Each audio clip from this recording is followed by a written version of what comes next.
সালাতে দোয়া কবুল হয়। সালাতে দোয়া কবুলের 3 জায়গা। একটা হচ্ছে তাকবীরে তাহরিমার পরে আমরা সানা পড়ি না, আমরা তো একটা পড়ি।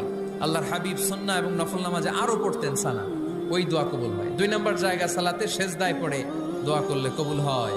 আকরাবু মা ইয়াকুনুল আবদু মির রাব্বিহি ওয়া হুয়া সাজিদ ফাকসিরু ফীহি দুআ। বান্দা যখন সেজদায় লুটিয়ে পড়ে, বান্দা আল্লাহর সবচেয়ে কাছে চলে যায়। কিন্তু বিশ্বনবী বলে, সেজদাটা তোমার রবের কুদরতি পায়ের উপরে পড়েছে। সেজদায় পড়ে দোয়া করেন।